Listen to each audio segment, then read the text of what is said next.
ദൈവനാമത്തിന് മഹത്വം ഉണ്ടാകട്ടെ. ജീവ നീർവയിലേക്ക് ഏവരെയും സ്വാഗതം ചെയ്യുന്നു. വീണ്ടും ഒരു പ്രാവശ്യം കൂടെ ദൈവവചനമായി നിൽക്കുവാൻ ദൈവമായ കർത്താവ് തന്ന നല്ല അവസരത്തിനായി തിരുനാമത്തെ സ്തുതിക്കുന്നു. നമ്മളെ കഴിഞ്ഞ വീഡിയോയിൽ ഫിലിപ്പിലേഖനം 2-ാം അധ്യായം 14-15 വാക്യത്തെ അടിസ്ഥാനമാക്കിയാണല്ലോ ചില കാര്യങ്ങൾ ചിന്തിച്ചത്. ആ വാക്യം ഞാൻ വീണ്ടും വായിക്കുന്നു. വക്രതയും കോട്ടവുമുള്ള തലമുറയുടെ നടുവിൽ നിങ്ങൾ അനന്യരും പരമാർത്ഥികളും ദൈവത്തിന് നിഷ്കളങ്ക മക്കളുമാകേണ്ടതിന് എല്ലാം പെറുപെറുപ്പും വാദവും കൂടാതെ ചെയ്വിൻ. അവരുടെ ഇടയിൽ നിങ്ങൾ ജീവന്റെ വചനം പ്രമാണിച്ചുകൊണ്ട് ലോകത്തിൽ ജ്യോതിസുകളെ പോലെ പ്രകാശിക്കുന്നു. നാം അത് സവിസ്തരമായി ചിന്തിച്ച് ഈ തലമുറ എന്താണെന്നും വളഞ്ഞു കൂടിയതാണെന്നും ഈ തലമുറയുടെ ചിന്താഗതിയും തലമുറയുടെ സമീപനവും എല്ലാം നാം സവിസ്തരമായി ചിന്തിച്ചു. അങ്ങോട്ട് പോകാൻ ആഗ്രഹിക്കുന്നില്ല. മാത്രമല്ല, അവരുടെ നടുവിൽ ദൈവജനം എങ്ങനെയായിരിക്കും എന്നും നാം അല്പമായി ചിന്തിച്ചു. ജീവന്റെ വചനം പ്രമാണിച്ചുകൊണ്ട് ലോകത്തിൽ ജ്യോതിസുകളെ പോലെ പ്രകാശിക്കുന്നു. അപ്പോൾ ജ്യോതിസുകളെ പോലെ പ്രകാശിക്കണമെങ്കിൽ ജീവന്റെ വചനം പ്രമാണിക്കണം എന്ന് നാം ചിന്തിച്ചു. അപ്പോൾ ദൈവജനത്തിന് ലോകത്തിൽ നിന്ന് എടുത്തവരെങ്കിലും ലോകക്കാരെ പോലെ അല്ലെന്നും വലിയൊരു ദൗത്യമുണ്ടെന്നും നാം ചിന്തിക്കുകയുണ്ടായി. അതിനടിസ്ഥാനം ഈ ലോകത്തിന് എന്ത് അളവുകളുണ്ടെങ്കിലും ദൈവജനത്തിന് വ്യക്തമായൊരു അളവുകളുണ്ട്, ജീവന്റെ വചനം. അതാര് പ്രമാണിക്കുന്നോ അവർക്കാണ് ജ്യോതിസുകളെ പോലെ പ്രകാശിപ്പാൻ സാധിക്കുക. ഇത് ഒറ്റയടിക്ക് നടക്കുന്ന കാര്യമല്ല.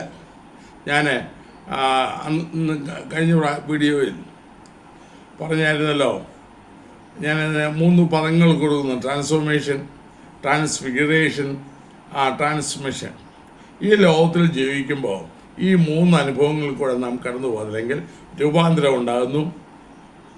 1 രൂപാന്തരം, 2 സാരൂപ്യം അല്ലെങ്കിൽ അവൻ്റെ സ്വരൂപം ധരിക്കുക, 3 മറ്റുള്ള പകർന്നു കൊടുക്കുക, മറ്റുള്ളവരേക്ക് പകരുക. അപ്പോൾ ഇതെങ്ങനെയാണ് സാധിക്കുക? ഇന്ന് എന്താണ് രൂപാന്തരപ്പെടുന്ന അവസ്ഥയെക്കുറിച്ച് അല്പമായി ചിന്തിപ്പാൻ ഞാൻ ആഗ്രഹിക്കുന്നു. ഈ 2 കൊരിന്ത്യർ 5-ാം അധ്യായത്തിൽ മനോഹരമായൊരു വാക്യമുണ്ട്. ഒരുത്തൻ ക്രിസ്തുവിൽ ആയാൽ അവൻ പുതിയ സൃഷ്ടിയാകുന്നു, പഴയത് കഴിഞ്ഞുപോയി, ഇതാ അത് പുതുതായി തീർന്നിരിക്കുന്നു.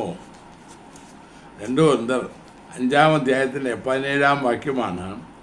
ഒരുത്തൻ ക്രിസ്തുവിലായാൽ അവൻ പുതിയ സൃഷ്ടിയാകുന്നു, പഴയത് കഴിഞ്ഞു പോയി, അത് പുതുതായി തീർന്നിരിക്കുന്നു. ജീവന്റെ വചനം പ്രമാണിക്കണമെങ്കിൽ ജീവന്റെ വചനം അറിയണം, ജീവന്റെ വചനം ഉള്ളിൽ വേണം.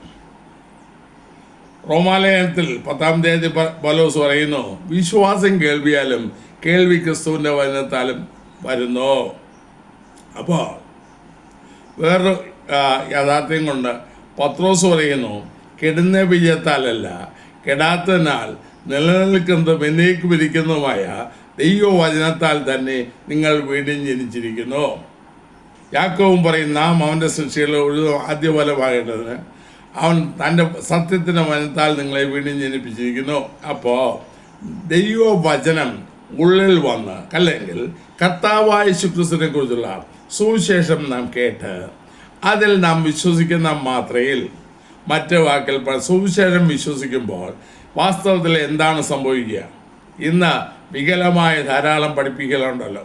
അല്ലെങ്കിൽ കർത്താവിനെ സ്വീകരിക്കുന്നത്, യേശുവിനെ സ്വന്തമാക്കുന്നതെന്ന് പറയുമ്പോൾ ലോകത്തിൽ എന്തൊക്കെ നേടാനാണ് എന്നാണ് കൂടുതലും പഠിപ്പിക്കുക. എന്നാൽ യേശു ക്രിസ്തുവിനെ സ്വീകരിക്കുന്ന യോഹന്നാന്റെ സുവിശേഷം 1-ാം അധ്യായം 9-ാം വാക്യത്തിൽ സകല മനുഷ്യരെയും പ്രകാശിപ്പിക്കുന്ന, ഏത് മനുഷ്യരെയും പ്രകാശിപ്പിക്കുന്ന സത്യ വെളിച്ചം ലോകത്തിലേക്ക് വന്നുകൊണ്ടിരുന്നു. യോഹന്നാന്റെ സുവിശേഷം 8-ാം അധ്യായത്തിൽ ഞാൻ ലോകത്തിന് വെളിച്ചമാകുന്നു എന്ന് കർത്താവ് പറഞ്ഞ ചുരുക്കത്തിൽ സത്യ വെളിച്ചമായ യേശുക്രിസ്തുവിൻ്റെ അടുക്കൽ ഒരു വ്യക്തി വരുമ്പോൾ, യേശുക്രിസ്തുവിനെ ഒരു വ്യക്തി സ്വീകരിക്കുമ്പോൾ ആ വ്യക്തിയിൽ നടക്കുന്ന മാറ്റങ്ങൾ എന്താ? രൂപാന്തരത്തിൻ്റെ ആദ്യപടി എവിടെയാണ്? 2 കൊരിന്ത്യർ പറഞ്ഞത്, ഒരുത്തൻ ക്രിസ്തുവിൽ ആയാൽ അവൻ പുതിയ സൃഷ്ടിയാകുന്നു. വാസ്തവത്തിൽ പലരും ചിന്തിക്കാറില്ല, എന്നാൽ വലിയ ഒരു രൂപാന്തരം കർത്താവിനെ സ്വീകരിക്കുന്നതോടെ നടക്കുന്നുണ്ട്. യേശു ക്രിസ്തുവിനെ സ്വന്തമാക്കുന്നതിലൂടെ. അല്ലെങ്കിൽ അത് വേണമെങ്കിൽ അവനിൽ വിശ്വസിക്കുന്നു എന്ന് പറയുന്ന ഇന്നത്തെ ജാടവിശ്വാസമല്ല. യഥാർത്ഥമായ ഒരു വ്യക്തി കർത്താവിനെ വിശ്വസിച്ചാൽ, കർത്താവിനെ സ്വീകരിക്കുക, അവനെ സ്വീകരിച്ചാൽ ആ വ്യക്തിയിൽ മാനസാന്തരം ഉണ്ടാകും. അപ്പോൾ ആ വ്യക്തിയിൽ പാപബോധം ഉണ്ടാകും. തൻ്റെ പാപത്തെ ഉപേക്ഷിക്കും. ഈ കർത്താവായ യേശുക്രിസ്തുവിനെ പാപത്തെ ഏറ്റുപറഞ്ഞ് ഉപേക്ഷിക്കും. കർത്താവായ യേശുവിനെ സ്വന്തം രക്ഷിതാവായി സ്വീകരിക്കും. മാത്രമല്ല ജീവിതം കർത്താവിന് സമർപ്പിക്കും. അതുമൂലം ആ സംഭവം മൂലം അത് ഒന്നോ രണ്ടോ മിനിറ്റിൽ നടക്കുന്ന കാര്യമാണ്. പക്ഷേ അതുകൊണ്ട് സംഭവിക്കുന്ന വലിയ മാറ്റങ്ങളുണ്ട്, വലിയ വ്യത്യാസങ്ങളുണ്ട്, വലിയ രൂപാന്തരമുണ്ട്. രൂപാന്തരത്തിൻ്റെ ഒന്നാമത്തെ പടി അവിടെയാണ് ആരംഭിക്കുന്നത്. ചില കാര്യങ്ങൾ ഞാൻ പറയാം. അതുകൊണ്ട് എന്തൊക്കെ സംഭവിക്കുന്നു, അല്ലെങ്കിൽ രക്ഷിക്കപ്പെടുമെന്ന് പറയുമ്പോൾ ഇന്നത്തെ രക്ഷിക്കപ്പെടൽ പോലെയല്ല. ദൈവവചന പ്രകാരം ശരിയായ രീതിയിൽ കർത്താവായ യേശുവിനെ സ്വീകരിച്ച് പാപത്തെ ഉപേക്ഷിച്ച് യേശുക്രിസ്തുവിനെ തന്നെത്താൻ സമർപ്പിക്കുന്ന ഒരു വ്യക്തിയിൽ ഒത്തിരി മാറ്റങ്ങൾ നടക്കാറുണ്ട്. ഒന്ന്, അന്ധകാരത്തിലായിരുന്നു. രക്ഷിക്കപ്പെടാത്ത ഒരു വ്യക്തി അന്ധകാരത്തിലാണ്. എഫേസ്യ ലേഖനം 5-ാം അധ്യായത്തിൽ ഇങ്ങനെ കാണാം, മുൻപേ നിങ്ങൾ ഇരുളായിരുന്നു. ഇരുളാണ്. മാത്രമല്ല പത്രോസ് ലേഖനത്തിൽ പറയുന്നു 1 പത്രോസ് 2 നിങ്ങളോ അന്ധകാരത്തിൽ നിന്ന് തൻ്റെ അത്ഭുത പ്രകാശത്തിലേക്ക് നിങ്ങളെ വിളിച്ചവൻ്റെ സൽഗുണങ്ങളെ ഘോഷിപ്പാൻ തിരഞ്ഞെടുക്കപ്പെട്ട ജാതിയും രാജകീയ പുരോഹിതവർഗവും സ്വന്തം ജനവുമാകുന്നു. അന്ധകാരത്തിൽ നിന്ന് തൻ്റെ അത്ഭുത പ്രകാശത്തിലേക്ക്. അപ്പോൾ അന്ധകാരത്തിലായിരുന്നു, ഇരുട്ടിലായിരുന്നു, ഇരുട്ടായിരുന്നു. എൻ്റെ പ്രയോഗം ഇരുട്ടിലായിരുന്നു, ഇരുട്ടായിരുന്നു. എന്നാൽ കർത്താവായ യേശുക്രിസ്തുവിനെ സ്വന്തമാക്കിയത് മൂലമായി ഇരുട്ട് മാറി അത്ഭുത പ്രകാശത്തിലേക്ക് വന്നു. അപ്പോൾ ഇരുട്ടിൽ നിന്ന് വെളിച്ചത്തിലേക്ക്, അല്ലെങ്കിൽ സാധാരണ വെളിച്ചമല്ല, അത്ഭുതപ്പെടുത്തുന്ന വെളിച്ചത്തിലേക്ക്. മാത്രമല്ല രണ്ടാമത് എഫേസ്യ ലേഖനം 2-ാം അധ്യായം 1-ാം വാക്യത്തിൽ അതിക്രമങ്ങളാലും പാപങ്ങളാലും മരിച്ചവരായിരുന്നു എന്ന് കാണാം. നിങ്ങളെയും അവൻ ഉയർപ്പിച്ചു. മരിച്ചവർ എന്നാൽ കർത്താവിനെ കണ്ടെത്തുന്ന മാത്രയിൽ മരണം മാറുന്നു, ജീവിപ്പിക്കപ്പെടുന്നു. അത് ആഴ്ചകൾ കൊണ്ട് നടക്കുന്ന കാര്യമല്ല, ഇൻസ്റ്റന്റേനിയസ്.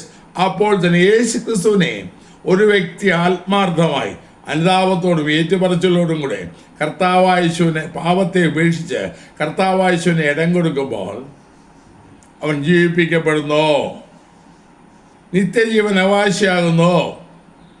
അന്ന് ആ സെക്കൻഡ് മുതൽ അവൻ നിത്യജീവൻ അവകാശിയാകുന്നു.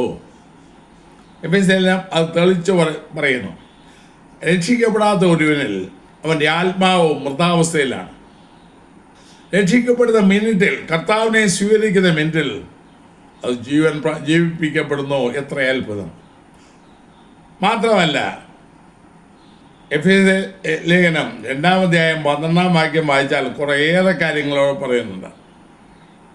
ദൈവമില്ലാത്തവരായിരുന്നു ലോകത്തിൽ, ദൈവമില്ലാത്തവർ.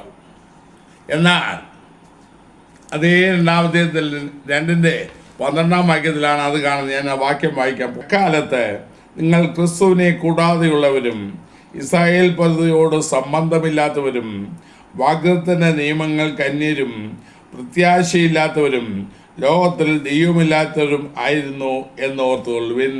അപ്പോൾ ദൈവമില്ലാത്തവരായിരുന്നു. ദൈവമേ ദൈവമേ ദൈവം എന്ന് പറയുന്നെങ്കിലും വിളിക്കും, പറയും, അറിയാം. പക്ഷേ ദൈവവുമായിട്ട് യാതൊരു ബന്ധവുമില്ലാത്തവരാകുന്നു. എന്നാൽ രക്ഷിക്കപ്പെടുന്ന മിനിറ്റിൽ ദൈവത്തിൻ്റെ ഭവനക്കാരായി ചേരുന്നു, ദൈവത്തിൻ്റെ ഭവനമായി തീരുന്നു, ദൈവത്തിനുള്ളവരായി തീരുന്നു. എത്ര ഭാഗ്യമാണ്! ആ 2-ാം അധ്യായം 19-ാം വാക്യത്തിൽ ഇങ്ങനെ കാണാം, ആകയാൽ നിങ്ങൾ ഇനി അന്യന്മാരും പ്രദേശികളുമല്ല, വിശുദ്ധന്മാരുടെ സഹോദരന്മാരും ദൈവത്തിൻ്റെ ഭവനക്കാരുമാകുന്നു. വിശുദ്ധന്മാരുടെ സഹപൗരന്മാരും ദൈവത്തിൻ്റെ ഭവനക്കാരുമാകുന്നു. പല കാര്യങ്ങളും ഇവിടെ കാണാം. ദൈവമില്ലാത്തവർ മാത്രമല്ല, ദൈവമല്ലാത്തവർ ദൈവത്തിൻ്റെ ഭവനമായി മാറുന്നു, ദൈവത്തിൻ്റെ വകയായി മാറുന്നു, അല്ലെങ്കിൽ ദൈവസന്തതിയായി മാറുന്നു. മാത്രമല്ല, അതേ വാക്യത്തിൽ തന്നെ കാണാം, നിങ്ങൾ പ്രത്യാശയില്ലാത്തവരായിരുന്നു. 12-ാം വാക്യത്തിൽ ലോകത്തിൽ പ്രത്യാശയില്ലാത്തവർ, ആശിക്കാനൊന്നുമില്ലാതെ, പ്രത്യാശയില്ലാതെ, ഭാവിയെക്കുറിച്ച് പ്രത്യാശയില്ലാതെ, നിത്യജീവൻ്റെ പ്രത്യാശയില്ലാത്തവരായിരുന്നു. എന്നാൽ യേശു ക്രിസ്തുവിനെ സ്വന്തമാക്കുന്ന മാത്രയിൽ ജീവനുള്ള പ്രത്യാശയ്ക്ക് അവകാശികളായി തീർന്നു. വലിയൊരു പ്രത്യാശ, വലിയ ഭാവിയുടെ വാതിൽ തുറന്നു കിട്ടുന്നു. അത് ആഴ്ചകൾ കൊണ്ട് നടക്കുന്നതല്ല. മാത്രമല്ല, പാപം നിറഞ്ഞവരായിരുന്നു. പാപത്തിനും ജനത്തിൻ്റെ മോഹങ്ങൾക്കും അതിൻ്റെതായി ജീവിച്ചവരാണ് രക്ഷിക്കപ്പെടുന്നതിന് മുൻപ്. എന്നാൽ യേശു ക്രിസ്തു ഉള്ളിൽ വരുന്ന മിനിറ്റിൽ സകല പാപവും നീങ്ങി വിശുദ്ധന്മാരായ സഹോദരന്മാരായി മാറുന്നു. അതാണല്ലോ അവിടെ കാണുന്നത്. 19-ാം വാക്യത്തിൽ അന്യന്മാരും പരദേശികളുമല്ല, വിശുദ്ധന്മാരുടെ സഹപൗരന്മാർ. വിശുദ്ധന്മാരുടെ കൂട്ടത്തിൽ പാപമെല്ലാം മാറി, പാപം നീങ്ങി. 1 യോഹന്നാൻ 1-ാം വാക്യത്തിൽ കാണുന്ന പോലെ അവൻ്റെ പുത്രനായ യേശുവിൻ്റെ രക്തം സകല പാപവും ശുദ്ധീകരിക്കുന്നു. സകല പാപവും നീങ്ങി വെളിച്ചത്തിൽ അവനോട് കൂടെ. എത്ര വലിയ രൂപാന്തരമാണ്! മാത്രമല്ല, റോമാലേഖനം 5-ാം അധ്യായത്തിൻ്റെ 10-ാം വാക്യത്തിൽ നാം ഇങ്ങനെയാണ്, ശത്രുക്കളായിരിക്കുമ്പോൾ തന്നെ അവൻ്റെ പുത്രന്റെ മരണത്താൽ നമുക്ക് ദൈവത്തോട് നിരപ്പ് വന്നെങ്കിൽ. അപ്പോൾ ശത്രുക്കളായിരിക്കുമ്പോൾ നാം ശത്രുക്കളായിരുന്നു, ദൈവത്തോട് ശത്രുവായിരുന്നു, ദൈവേഷത്തിന് വിരുദ്ധമായി, ദൈവത്തിന് വിരുദ്ധമായി ജീവിക്കുന്ന കൂട്ടത്തിലായിരുന്നു. എന്നാൽ രക്ഷിക്കപ്പെടുന്ന മിനിറ്റിൽ ശത്രുത്വം മാറി ദൈവത്തിൻ്റെ ഭവനക്കാരായിത്തീരുന്നു. എത്ര ഭാഗ്യം! ദൈവത്തിന് സ്വന്തമായി, ദൈവത്തിനുള്ളവരായി, ദൈവത്തിൻ്റെ ഭവനമായി മാറുന്നു. അത് ആഴ്ചകൾ കൊണ്ടല്ല, മിനിറ്റ് കൊണ്ടുള്ള രൂപാന്തരമാണ്. ഞാൻ പറഞ്ഞല്ലോ, രൂപാന്തരത്തിൻ്റെ ആദ്യ പടിയായിരുന്നു. മാത്രമല്ല, അന്യന്മാരായിരുന്നു. വാഗ്ദത്തത്തിൻ്റെ നിയമങ്ങൾക്ക് എഫെസ്യർ 2-ാം അധ്യായം 12-ാം വാക്യത്തിൽ നാം വായിച്ച പോലെ വാഗ്ദത്തത്തിൻ്റെ നിയമങ്ങൾക്ക് അന്യന്മാരായിരുന്നു. യാതൊരു വാഗ്ദത്തത്തിൻ്റെ നിയമങ്ങൾക്ക് അവകാശമില്ലായിരുന്നു. എന്നാൽ കർത്താവിനെ കണ്ടെത്തുന്ന മാത്രയിലുണ്ടല്ലോ, എല്ലാ വാക്യങ്ങൾക്കും നാം അന്യരായ സ്വന്തം ഭവനക്കാരായി മാറുന്നു, സ്വന്തമായി മാറുന്നു, ദൈവത്തിന് സ്വന്തമായി മാറുന്നു. എത്ര വലിയ ഭാഗ്യം! ഇത് ആഴ്ചകൾ കൊണ്ടല്ല. കർത്താവിനെ സ്വന്തമാക്കുമ്പോൾ, യേശു ക്രിസ്തുവിൻ്റെ വകയായി തീരുമ്പോൾ, എല്ലാം എൻ്റെ ദൈവത്തിൻ്റെ ഭവനത്തിൽ. ഇനി അന്യനല്ല. അതാണല്ലോ 19-ാം വാക്യം എഫെസ്യർ 2:19 വായിച്ചാകയാൽ നിങ്ങൾ ഇനി അന്യരല്ല, ഇനി ഏലിയൻസ് അല്ല, പിന്നെയോ ദൈവത്തിൻ്റെ ഭവനക്കാർ, ദൈവത്തിൻ്റെ സ്വന്തമായവർ, ദൈവത്തിൻ്റെ അവകാശം. നോക്കണം, അന്യരല്ല, ദൈവത്തിൻ്റെ സ്വന്തം ഭവനക്കാർ. എത്ര വലിയ പദം! ഇതെല്ലാം, ഈ മാറ്റമെല്ലാം ഉണ്ടാകുന്നത്, ഈ രൂപാന്തരമെല്ലാം ഉണ്ടാകുന്നത് ദിവസങ്ങൾ കൊണ്ടല്ല. മാത്രമല്ല, പിന്നെയും ഉണ്ട്, പ്രകൃതിയാൽ കോപത്തിൻ്റെ മക്കളായിരുന്ന കോപത്തിൻ്റെ സന്ധി എഫെസ്യർ 5-ാം അധ്യായം 1-ാം വാക്യത്തിലുണ്ട്. എന്നാൽ കോപത്തിൻ്റെ മക്കളായി, ദൈവകോപത്തിന് വിധേയരായി വെറുക്കപ്പെട്ട അവസ്ഥയിൽ നാം ആയിരുന്നു.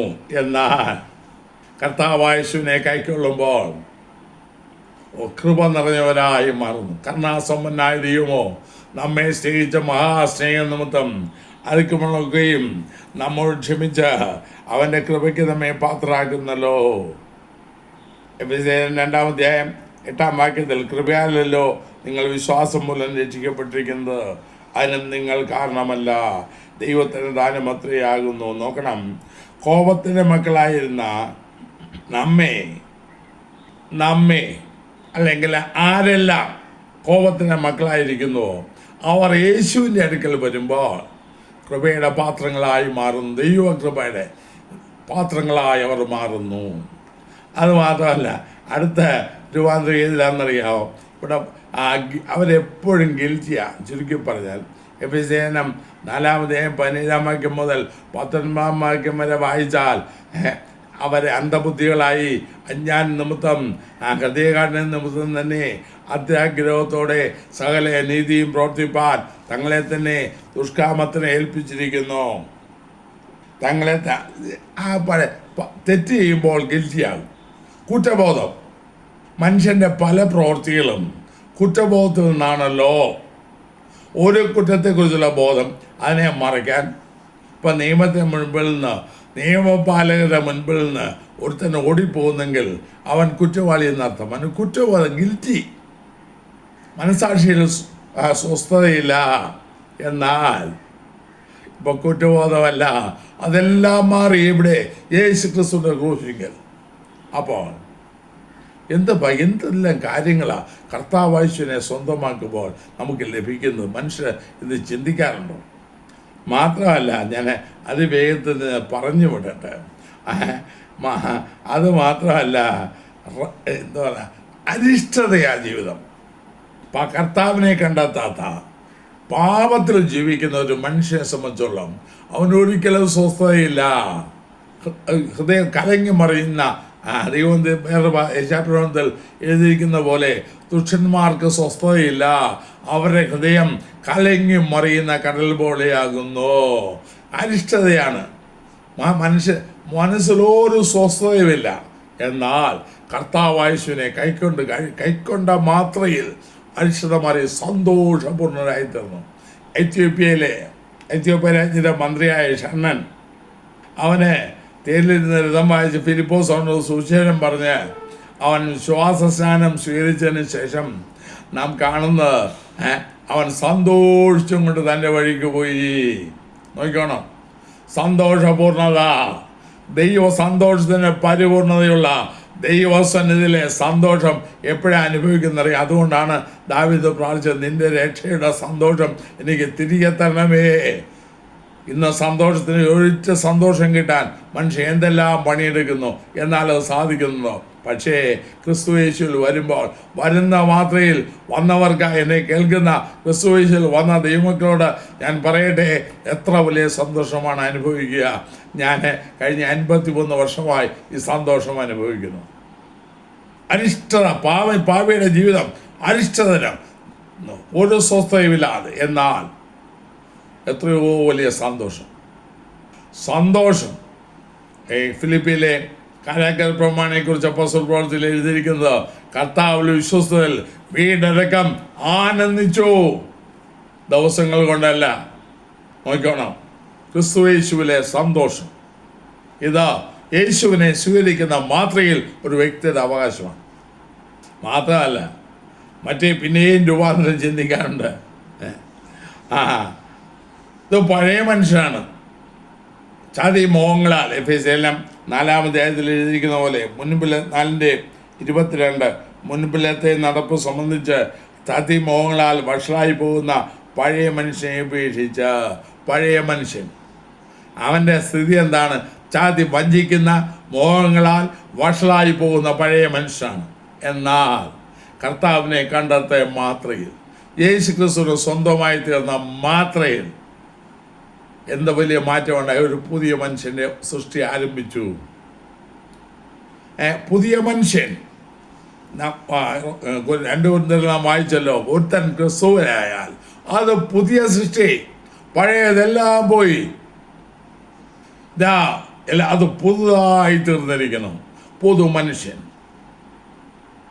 എത്ര വലിയ രൂപാന്തരമാണ് പുതു മനുഷ്യൻ. അത് മാത്രമല്ല, കർത്താവിനെ കണ്ടെത്തുന്നതിന് യേശുക്രിസ്തുവിനുള്ള രൂപാന്തരത്തെക്കുറിച്ച് പറയുമ്പോൾ, നരകത്തിലേക്കുള്ള വഴിയില്ലായിരുന്നു ആദ്യം. അല്ലെങ്കിൽ നാം ചിന്തിച്ച മുകളിൽ പറഞ്ഞ കാര്യങ്ങളെല്ലാം അന്ധകാരത്തിലും മരിച്ചവരും ദൈവമില്ലാതെയും പാപത്തിലും പ്രത്യാശയില്ലാതെയും ദൈവത്തോട് ശത്രുത്വവും അന്യരും ദൈവകോപത്തിൻ്റെ പാത്രവും കുറ്റപ്പെടുത്തുന്ന മനസാക്ഷി കുറ്റപ്പെടുത്തുന്നവരും അരിഷ്ടരും പഴയ മനുഷ്യരും ഒക്കെ ആയിരുന്നവർ പോകുന്നത് നേരെ നരകത്തിലോട്ടാണ്. നരക യാത്രയാണ്. എന്നാൽ കർത്താവായ യേശുവിനെ കണ്ടെത്തിയപ്പോൾ, യേശു ക്രിസ്തു ഉള്ളിൽ വന്നപ്പോൾ അവൻ്റെ ഡയറക്ഷൻ മാറി. നേരെ മറിച്ച് ഞാൻ സ്വർഗത്തിന് വാശിയാണ്, എൻ്റെ പേര് ജീവന്റെ പുസ്തകത്തിൽ എഴുതി. എത്ര വലിയ ഭാഗ്യമാണ്! മാത്രമല്ല, സകലവിധ മോഹവും നിറഞ്ഞവരായിരുന്നു. തീത്തോസിലെ 3-ാം അധ്യായം 3-ാം വാക്യത്തിലും 2-ാം അധ്യായം 14-ാം വാക്യത്തിലും ഒക്കെ അതുണ്ട്. നാനാ മോഹങ്ങൾക്കും ഭോഗങ്ങൾക്കും വിധേയരായി അരിഷ്ടരായി ജീവിച്ചവർ, മോഹം നിറഞ്ഞവർ. ഇപ്പോഴുണ്ടല്ലോ വിശുദ്ധ ആഗ്രഹങ്ങൾ, വിശുദ്ധി മാത്രം, ദൈവത്തിൻ്റെ വിശുദ്ധി. യേശു ക്രിസ്തുവിനെ രക്ഷിതാവായി സ്വീകരിക്കുമ്പോൾ എത്ര വലിയ മാറ്റമാണ് ജീവിതത്തിൽ വരുന്നത്. ആ ബന്ധത്തിൽ ഞാനൊരു സംഭവം പറയാൻ, ഞാൻ വായിച്ചുള്ളതാണ്. ഈ വിശുദ്ധനായ അഗസ്റ്റിനെ കുറിച്ച്, സെൻറ്റ് അഗസ്റ്റിനെ കുറിച്ച് ഇങ്ങനെ പറയാറുണ്ട്. ഒരു കഥയുണ്ട്. വായിച്ചിട്ടുള്ള അറിവാണ്, മറ്റുള്ളവർ പറഞ്ഞ അറിവുമാണ്, അത്രയേ ഉള്ളൂ. 5-ാം നൂറ്റാണ്ടിലെങ്ങാണ്ട് ജീവിച്ചിരുന്ന ആ ഭക്തൻ അങ്ങനെ വേറും ദുർമാർഗിയായ തല്ലിപ്പൊടിയായ ഒരു വിധത്തിലും നാടിനും സമൂഹത്തിനും കൊള്ളാത്ത ഒരു യുവാവായിരുന്നു. എന്നാൽ നാനാമോഹങ്ങൾക്ക് വിധേയനായി ജീവിച്ചവൻ അഗസ്റ്റിൻ അവസാനം കർത്താവിനെ കണ്ടെത്തി. ക്രിസ്തുവിനെ കണ്ടെത്തിയപ്പോൾ അവൻ്റെ മറ്റേ മുൻപ് പോയ സ്ഥലങ്ങളൊന്നും അവന് പോകാതെ തികച്ചും വലിയ മാറ്റം. ദൈവത്തിൽ ആശ്രയിക്കുവാനും ജീവിതത്തിൽ വലിയ രൂപാന്തരം ഉണ്ടായി. ചുരുക്കത്തിൽ അഗസ്റ്റിന് അവസാന നാളുകൾക്ക് ശേഷം താൻ മുൻപ് പോയ ആ വഴിക്കൊന്ന് പോകേണ്ടി വന്നു. ആ സ്ട്രീറ്റിൽ കൂടെയൊക്കെ അവനൊന്ന് പോയപ്പോൾ ആരും നേരെ ഇടത്തോട്ടോ വലത്തോട്ടോ നോക്കാതെ അവൻ നേരെ പോവുകയാണ്. അപ്പോൾ ഒന്നും ശ്രദ്ധിക്കുന്നില്ല. അപ്പോൾ ആ സമയത്ത് അവൻ്റെ പതിവുകാരെല്ലാം വളരെ നാളുകൾക്ക് ശേഷം അഗസ്റ്റിനെ കണ്ടോടനെ, അഗസ്റ്റിനെ നമ്മുടെ അഗസ്റ്റിനല്ലേ, എന്താ മിണ്ടാതെ പോകുന്നേ, എന്താ നമ്മളെ മൈൻഡ് ചെയ്യാത്തേ, തിരിഞ്ഞു നോക്കാതെ എന്നൊക്കെ പറഞ്ഞു വന്ന. അപ്പോൾ അവർ പുറകെ വിളിച്ചു, അഗസ്റ്റിനെ നീ ഞങ്ങളെ ഓർക്കുന്നില്ലയോ, നീ ഞങ്ങളെ മറന്നോ, നിനക്ക് എന്ത് പറ്റി? അപ്പോൾ അവൻ 2 ചെവിയും 2 വിരലും 2 ചെവിയിലും ഇട്ടുകൊണ്ട് അവൻ ഇങ്ങനെ വിളിച്ചു പറഞ്ഞു എന്നാ പറയുന്നേ, പഴയ അഗസ്റ്റിൻ മരിച്ചുപോയി, ഇത് പുതിയ അഗസ്റ്റിനാണ് എന്ന് പറഞ്ഞുകൊണ്ട് അവൻ അപ്പോഴും തിരിഞ്ഞു നോക്കാതെ പോവുക. അന്ന് ആ തെരുവിൽ വലിയൊരു ഉണർവുണ്ടായെന്നാണ് കേട്ടിട്ടുള്ളത്, ഞാൻ വായിച്ചിട്ടുള്ളത്. ഇത് തന്നെയാണ്, നാനാമോഹങ്ങൾക്ക് വിധേയരായെന്നവർ വിശുദ്ധരായി മാറുന്നു. അത് വർഷങ്ങൾ കൊണ്ടല്ല, ഇൻസ്റ്റന്റേനിയസ്. യേശു ഉള്ളിൽ വന്നാൽ എത്ര വലിയ ഭാഗ്യമാണ്. മാത്രമല്ല, അടുത്ത് വേറൊന്ന് പറയാനുള്ളത്, ഞാനിപ്പോൾ ഏതാണ്ട് 14 കാര്യങ്ങൾ പറഞ്ഞു. അതിനും പറയാനുള്ളത് ബന്ധനത്തിലായിരുന്നു. Sir, we are in bondage. എന്നാൽ യോഹന്നാൻ സുവിശേഷം 8-ാം അധ്യായത്തിലുണ്ടല്ലോ, പുത്രൻ നിങ്ങൾക്ക് സ്വാതന്ത്ര്യം വരുത്തിയാൽ നിങ്ങൾ സാക്ഷാൽ പാപം ചെയ്യുന്നവനെല്ലാം പാപത്തിൻ്റെ ദാസനാകുന്നു. എന്നാൽ പുത്രൻ നിങ്ങൾക്ക് സ്വാതന്ത്ര്യം വരുത്തിയാൽ നിങ്ങൾ സാക്ഷാൽ സ്വതന്ത്രം. വാസ്തവത്തിൽ ഇന്ന് പല ദിവസങ്ങളും സ്വാതന്ത്ര്യം, പല രാജ്യങ്ങളും അവരുടെ സ്വാതന്ത്ര്യ ദിനം ആഘോഷിക്കാറുണ്ടല്ലോ. നാം ഓഗസ്റ്റ് 5 ആഘോഷിക്കുക. അത് രാഷ്ട്രീയ സ്വാതന്ത്ര്യമാണ്. യഥാർത്ഥ സ്വാതന്ത്ര്യം കർത്താവിനെ കണ്ടെത്തുന്ന മാത്രയിൽ ലഭ്യമാകുന്നതാണ്. സ്തോത്രം! എത്ര വലിയ ഭാഗ്യമാണ്. മാലിന്യം നിറഞ്ഞവർ മലിനമോഹങ്ങൾക്ക് വിധേയരാകും. എന്നാൽ അവർ വിശുദ്ധരായി മാറും, നിർമ്മലരായി മാറും. ദൈവമില്ലാത്തവർ, ദൈവമുള്ളവർ ഇങ്ങനെ വർണ്ണിക്കാൻ ഒത്തിരി ഉണ്ട്. ഞാൻ വിസ്താരമായി നിർത്തുന്നത്. ഈ രൂപാന്തരമെല്ലാം അന്ധകാരത്തിൽ നിന്ന് അത്ഭുത പ്രകാശത്തിലേക്ക്, മരണത്തിൽ നിന്ന് നിത്യജീവനിലേക്ക്, ദൈവമില്ലാത്ത അവസ്ഥയിൽ നിന്ന് ദൈവത്തിൻ്റെ മകൻ എന്നുള്ള പദവിയിലേക്ക്, പാപം നിറഞ്ഞ സ്ഥാനത്ത് നിന്ന് ആ പാപമോചനം പ്രാപിച്ചവരുടെ കൂട്ടത്തിലേക്ക്, ഈ പ്രത്യാശയില്ലാത്ത സ്ഥാനത്ത് ജീവനുള്ള പ്രത്യാശയിലേക്ക്, ശത്രുത്വത്തിൽ നിന്ന് ദൈവത്തോട് നിരന്നവരായി, അന്യരായിരുന്നവർ ദൈവത്തിൻ്റെ ഭവനക്കാരായി, ദൈവകോപത്തിൻ്റെ പാത്രമായിരുന്നവർ കൃപയുടെ പാത്രമായി, കുത്തപ്പെട്ട അല്ലെങ്കിൽ കുറ്റബോധത്തിൽ നാളുകൾ കഴിച്ചവർ പ്രാഗൽഭ്യമുള്ളവരായി തീരുന്നു. നിർഭാഗ്യരായി അരിഷ്ടരായി ജീവിച്ചവർ സന്തോഷപൂർണരായി ഭാഗ്യമുള്ളവരായി മാറുന്നു. പഴയ മനുഷ്യൻ പുതിയ മനുഷ്യനായി രൂപാന്തരപ്പെടുന്നു. നരകയാത്ര ചെയ്തവർ സ്വർഗയാത്രക്കാരായി മാറുന്നു. വിവിധ മോഹങ്ങൾ നിറഞ്ഞവർ എന്തിനു പറയുന്നു, വിശുദ്ധ ആഗ്രഹങ്ങളുള്ളവരായി മാറുന്നു. ബന്ധനത്തിൽ ഇരുന്നവർ യഥാർത്ഥ സ്വാതന്ത്ര്യത്തിലേക്ക് പ്രവേശിക്കുന്നു. അശുദ്ധിയിൽ ജീവിച്ചവർ, മാലിന്യത്തിൽ ജീവിച്ചവർ നിർമ്മലന്മാരായി തീർന്നു. ദൈവം ഇല്ലാത്തവരായവർ ദൈവമുള്ളവരായി തീർന്നു, ഭക്തന്മാരായി മാറുന്നു. ഇതെല്ലാം സംഭവിക്കുന്നത് ഒറ്റ തീരുമാനത്തിലാണ്. ഇന്നും അത് സംഭവിക്കുന്നു. ഒരുത്തൻ ക്രിസ്തുവിലായാൽ അവൻ പുതിയ സൃഷ്ടിയാണ്. അപ്പോൾ രൂപാന്തരത്തിൻ്റെ ആദ്യ ഘട്ടം ഇവിടെയാണ്. മാത്രമല്ല, ജീവന്റെ പ്രമാണത്തിന് അവർ അധീനരാകുന്നതും അപ്പോൾ മുതൽ മാത്രമാണ്. ഇങ്ങനൊരു പ്രമാണമുണ്ടെന്നും ഇതുമൂലം വിടുതലുണ്ടെന്നും രൂപാന്തരമുണ്ടെന്നും യഥാർത്ഥമായത് അതിലാണെന്നും മനസ്സിലാകുന്നത് ഈ സന്ദർഭത്തിൽ മാത്രമാണ്. കർത്താവായ യേശുവിനെ കൈക്കൊണ്ട യേശുവിനെ ഉള്ളിൽ വന്ന യേശു ജീവിതത്തിൻ്റെ കർത്താവും നാഥനുമായി ദൈവവുമായി തന്നെത്താൻ യേശുവിനെ സമർപ്പിച്ചു കൊടുക്കുമ്പോൾ, അല്ലെങ്കിൽ യോഹന്നാൻ 1:12 എഴുതിയിരിക്കുന്ന പോലെ, അവനെ കൈക്കൊണ്ട് അവൻ്റെ നാമത്തിൽ വിശ്വസിക്കുന്ന ഏവനും ദൈവമക്കളാകുവാൻ അവൻ അധികാരം കൊടുത്തു എന്ന് പറഞ്ഞിരിക്കുന്നത് പോലെ, അങ്ങനെ നാം ആത്മാർത്ഥമായി ചെയ്യുമ്പോൾ, ഇന്നത്തെ അടവും തന്ത്രവുമല്ല, ഈ അനുഭവങ്ങൾ നമുക്ക് സ്വന്തമാണ്. ഒരു ദൈവത്തിൻ്റെ രൂപാന്തരം നമ്മൾ സംഭവിക്കുക. ശാസ്ത്രത്തിന് സാധിക്കാത്തത്, മാനുഷിക സിദ്ധാന്തങ്ങൾക്ക് സാധിക്കാത്തത്, ലോകത്തിൻ്റെ മതങ്ങൾക്ക് സാധിക്കാത്തത് ക്രിസ്തുയേശുവിൽ തികച്ചും സൗജന്യമായി നമുക്ക് ലഭ്യമാകുന്നു. എത്ര വലിയ ഭാഗ്യമാണ്, എത്ര വലിയ ഭാഗ്യമാണ്. ഇതിനൊന്നും നാം ഒന്നും കൊടുക്കണ്ട, എല്ലാം സൗജന്യം. പക്ഷേ ഇന്ന് രക്ഷിക്കപ്പെടുമെന്ന് പറയുന്ന, വീണ്ടും ജനിച്ചെന്ന് പറയുന്ന നമുക്ക് പറയുന്നവർക്ക് ഈ ബോധമുണ്ടോ? ഇന്ന് പലതും രക്ഷിക്കപ്പെടുന്നു പറഞ്ഞു ബോണഗെയിൻ, ഞാൻ ബോണഗെയിന്. എന്താ ബോണഗെയിൻ? യഥാർത്ഥമായി ബോണഗെയിൻ എന്ന് പറഞ്ഞാൽ അവൻ്റെ അനുഭവം ഇതാണ്. പിന്നെ പഴയ വഴിയിലില്ല, പഴയത് പോയി, അവനെ രൂപാന്തരപ്പെടുത്തി. അല്ലാതെ പഴയതിനേക്കാൾ വഷളായി, പഴയതിനേക്കാൾ മോശമായി, വെറും പ്രാജ്ഞന്മാരായി, വ്യവസ്ഥ അനുസരിക്കാതെ, വചനമനുസരിക്കാതെ, ദൈവപ്രമാണത്തിന് വഴിപ്പെടാതെ, അവനവൻ്റെ മനസ്സും മറ്റും വിചാരിക്കുന്ന കെട്ടുപൊട്ടിയ പട്ടം പോലെ നടക്കുന്നുവെങ്കിൽ അത് വീണ്ടും ഞാനിരുന്ന് അവരും പാടും. പക്ഷേ അവർക്ക് അവരുടെ മേൽ ദൈവത്തിൽ നിന്ന് സ്വാധീനമില്ല. അപ്പോൾ കർത്താവായിച്ചു വരുന്ന രൂപാന്തരം ഇതാണ്. ഞാൻ പറഞ്ഞല്ലോ, അതിൻ്റെ പ്രാഥമിക പടി. എൻ്റെ ഭാഷയിൽ പറഞ്ഞ സ്റ്റേജ് 1 അല്ലെങ്കിൽ സ്റ്റെപ്പ് 1. രൂപാന്തരം ആരംഭിച്ചു. എങ്ങനെ? യേശുവിനെ കണ്ടെത്തുമ്പോൾ. അത് മാത്രമല്ല, ഇനിയുണ്ട് മറ്റ് അനേക അനുഭവങ്ങളിലേക്ക് പോകേണ്ടതുണ്ട്. കർത്താവെന്ന് വെച്ചാൽ അടുത്ത വീഡിയോയിൽ നമുക്ക് ചിന്തിക്കാം. അപ്പോൾ രൂപാന്തരത്തിൻ്റെ പ്രഥമ പടി ഇവിടെയാണ് ആരംഭിക്കുന്നത്. ഇങ്ങനെ രൂപാന്തരപ്പെട്ടവൻ, ഈ രൂപാന്തരം അനുഭവിച്ചവൻ അതിൽ തന്നെ നിൽക്കുകയല്ല വേണ്ടതോ. പിന്നെന്ത് ചെയ്യണമെന്നറിയാമോ? തൻ്റെ പുത്രൻ്റെ സ്വരൂപത്തോട് അനുരൂപപ്പെടണം.